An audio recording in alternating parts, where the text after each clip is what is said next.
Siyabingelela la siniphathele ubaba uHwayiza khona inkulumo afisa ukusethulela yona. Sizocela ukumbingelela. Sawubona baba, sicela uzethule. Ngiyabonga kakhulu. Mina ngoHwayiza ethempelini lasegama lakhe eNkanyisweni. Bantwana basezulwini, ngicela nje ukuqala ngodaba lami ukusuka komhlangano usuka ebuhleni uze upholela eKhenani. Ngifuna ukubika ngezinto uNkulunkulu angikhombise zona engamele iNazaretha lihlangane nazo, ngoba lo lahambo luyingcwele kakhulu ngendlela engiboniswe ngayo. Kodwa ngaphambi kokuthi ngifike lapho, ngicela nje ukuqala ngiveze udaba lami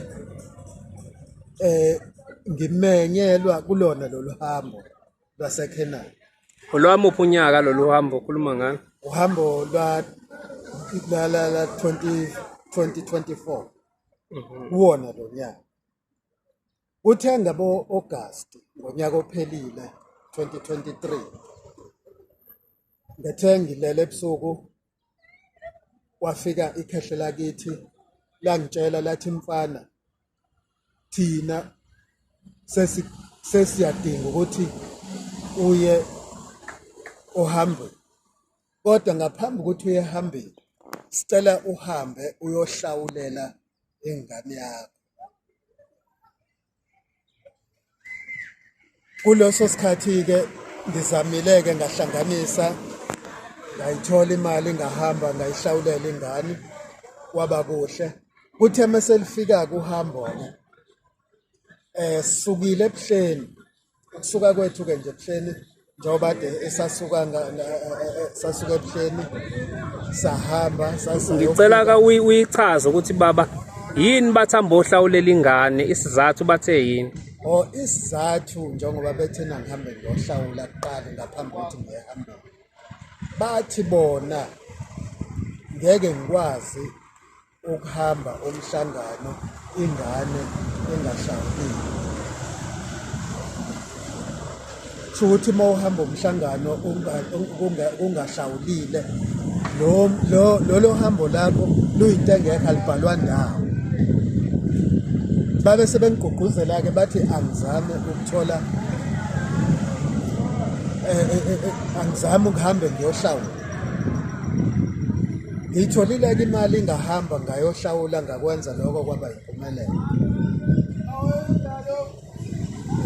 Indaba-ke yohambo-ke iqale sengikeKhenani, la uNkulunkulu engivezele yonke into. Wangivezela uhambo lunjengoba lunjalo lize liyofika phezu kwentaba. Lapha abantwana basezulwini ngithanda ukuxwayisa kakhulu. Lapha njengoba siphuma ebuhleni, lola hambo luyinto engcwele kakhulu, and lola hambo luhambo likaNkulunkulu, luhambo lemphefumulo yethu, luhambo futhi lela esiyolihamba namsukwana umphefumulo sowuhlukene nenyanga. Leza ziteshi esiphumula kuzona lapho, uShembe ungikhombisile leza ziteshi ngokuhlukana kwazo, kodwa akazange angikhombise zonke, kodwa ngizobala lezo ezimbalwa uNkulunkulu angibonise zona.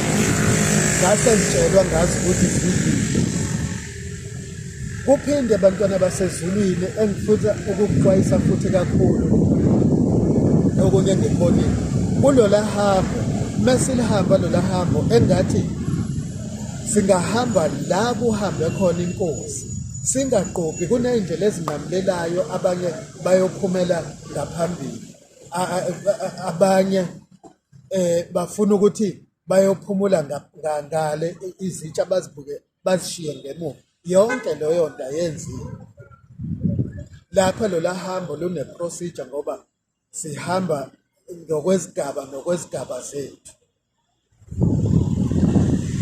Lapha kohambeni bantwana basezulwini kuyahlatsheleka. ohambeni awuxoxi nomuntu. Once waxoxa nomuntu noma naphuma niyithini nahamba njengoba abantu behamba ngamathini, naphuma niyithini ebuhleni ukuthi nina benikedokodela elilodwa kufanele nihambe ningahlukani noze niyofika kuleso stage, nihambe ningahlukani. Yonke leyo nto nisuke nizibulele nina ngoba nina nemindeni yenu anibalwa ohambeni nisuke ningekho, ngoba vele endleleni nisuke nizoxoxa, endleleni nisuke nizohleka ngoba vele nihambe niyithini. Lela hambo uhamba lo muntu oyedwa, uhambo lo muntu noNkulunkulu ozimisela ukuthi yini uNkulunkulu afuna ukuthi amenzele yona. Kulola hambo-ke bantwana basezulwini, njengoba kade ngichaza ukuthi umuntu uhamba la kuhambe khona inkosi. Kunendawo lapha mosowusuka usowusiya ngakagoba enamatshe ehlabayo kakhulu. Ngala emaceleni leya ndawo enokhonkolo, leya ndawo ngiyibonisiwe bantwana basezulwini, kuthiwa bonke abantu abahamba kulo mkhonkolo osemaceleni abalotshwa ndawo, ngoba inkosi ayihambi eceleni, inkosi ihamba emgwaqeni. Abantu kufuneka bahambe emgwaqeni la kade kuhamba khona inkosi. Okunye futhi bantwana basezulwini, ngathi-ke sengiboniswa-ke sengephalishini before ngifike esibonakalisweni, ngathi sesifika lapha ephalishini, sesiphumile kondaba ezinto emaqadini, sesifike ephalishini. Ngafike lapha ephalishini, ngaphaka ephalishi, ngazophaka isitabu, ngadla futhi ngasutha. Kanti uNkulunkulu wayenzela ukuthi leya nto eyenzeka kumina wayenzela ukuthi azaphinde akwazi ukungivezela kahle mase ngingena ebusuku. Kwesinye isiteshi khona isiteshi engafika kusona, ngathi ngiyofuna ukudla ngangakuthola. Ngafika ukudla sekuthiwa sekuphelile. Nalapho futhi uNkulunkulu wangikhombisa isizathu salokho. Ngafika futhi kwesinye isiteshi, ngafike ngakuthola ukudla ngadla ngasutha. Lapha abantwana basezulwini awuyikhiphi imali yakhe emhlanganweni uthenge kulabantu abahamba bedayisa umhlangano. Lapha kudliwa eziteshini ezibekwe uNkulunkulu, iy'teshi ezisemthethweni lezo ezaziwa uShembe. Awuhambi uthenga endleleni ukhiphe imali yakho uthenge, ngoba wakwenza lokho usuke sowusulile. Ngelinye ilanga uNyazi LweZulu like lakhuluma lathi entabeni abantu akade afike nabo entabeni ufike nabantu abawu-6. Lokho ngigcine sengikubona nami ukuthi ngempela thina uhambo liyalimala thina. Nokuthi-ke abantwana basezulwini engikuphawulile futhi ngohambo, ngakutshekwe futhi ukuthi lokuphapha esikwenzayo okwenzekayo akade kwenzeka endleleni, ukhwazelwana, inhlalisuthi, amakhosazana, konke sikhuluma nje izinto ezingenasidingo. Yonke leya nto abantu abenze leya nto bazisikile ohambeni, labo bantu ababhaliwe ohambeni. Kuningi bantwana basezulwini. Okunye futhi ebese ngikhohlwa lapha-ke ephalishini-ke, njengoba ngithi ngafike ngaphaka-ke sikohambeni, ngathi mese ngiyiboniswa-ke leya nto mese ngilele ebusuku, ngabona lapha umhlangano sowungena lapha ephalishini. Sathi mesifika khona kwabe sekufika kumina izingane ey'ntathu ezathi mezifika kumina zathi siyabonga ngoba uma ufika emzini waNkulunkulu wena ukudla ufika nakho. Sesidlile-ke thina sisuthi, hamba-ke nawe uyophaka.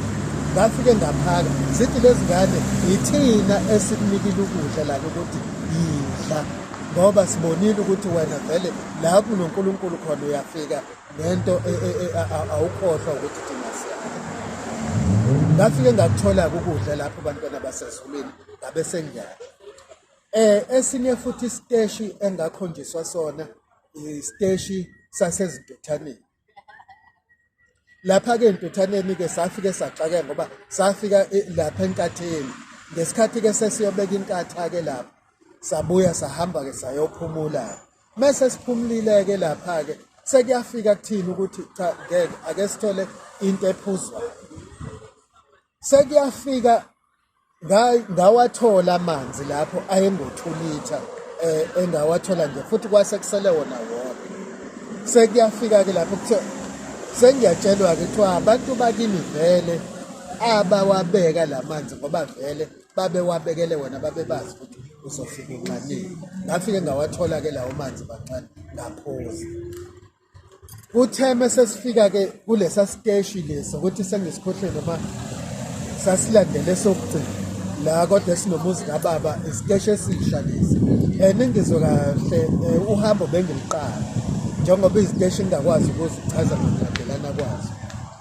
Angakazazi iziteshi zonke. Kulesa siteshi-ke bekuthiwa-ke isiteshi esisha lesa. Lesa siteshi-ke ngake ngasibona ebusuku ngelinye ilanga. Ngasiboniswa sona kodwa ngangingazi ukuthi ngiboniswa sona.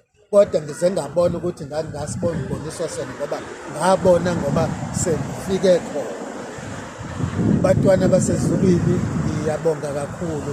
Yiloko nje ebengifuna ukuthi nikuze ukuthi uhambo luyinto enjani. Nokuthi futhi lapho ohambeni kuyahlatshelelwa bangcwele.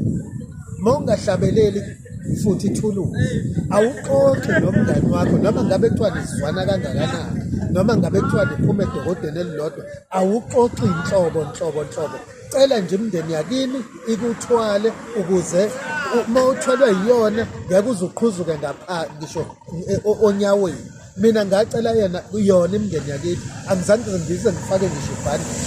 Bengiliqala kodwa uhambo angizange ngilifake ibhandishi ngoba ngangibacelile ngathi ngoba ngizobe ngihamba uhambo olunje ngicela ningithwaleke ngilihambe ngize ngiyofinyelela phezulu kwentaba iKhenani. Kwaba njalo bangcwele angizange ngiqhuzuke enyaweni angizange ngibe nalutho. Ngiyabacelela-ke nabanye ukuthi abacele kuNkulunkulu bacele emndenini yakubo ibathwala. Ngicela ukubuza la khona isiteshi othe imindeni yethu ayidlulile khona awubanga usakubalula. Baba ngiyabonga kakhulu ngombuzo wakho.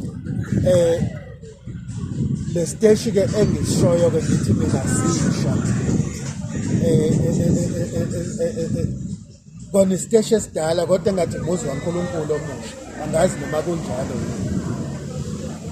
Ngafika-ke lapha-ke ngacacisela kathiwa imindeni-ke ngoba njengoba ngisho ukuvela hambo umuntu ulihamba esehlukene nomzimba nosenyameni. Kuleza ziteshi lezi uNkulunkulu lezi kade ngikhombisa zona. Kulesa siteshi-ke uthi-ke uNkulunkulu eminye imindeni yabantu ibhajwe la ayifikanga eKhenani. Ayifikanga eKhenani. Wayesethi-ke uNkulunkulu njengoba leya mndeni yethu ibhajwe lapha ithina vele esiyophinde futhi siyitakule siyikhiphe kulezi ziteshi ebhajwe. Asho ngithi ibhajiswe yini? Amacala baba. Njengoba le ziteshi zihlukahlukene zinamacala azo uyaziwa wena ukuthi shuthi ngesikhathi wena unikele ebuhleni uNkulunkulu uyakwazi ukuthi awuphendule umnikelo wakho awuqondanise necala eliqondene nomndeni wakho abese yayisusa kuleso siteshi ayoyibeka esiteshini esingaphambili. Uphinde futhi kanjalo uma uqhubeka unikela uzobe seyisusa futhi kuleso siteshi abese yisa futhi esiteshini esingaphambili. Kodwa leyo mnikelo kwesinye isikhathi kuba iminikelo ekhulumayo, iminikelo enjengezimbuzi. Isiphi lesiteshi othi abadlulile khona imindeni ethu ngoba abantu bafika bangaphaki? Bangaphaki ukudla kwasezulwini. Ngakutshelwa lokho ngisephalishini. Ngikutshelwa ibona laba babengihlangabezile ngizoda babe bahlangabezi mina nezingane ezazifike kumina.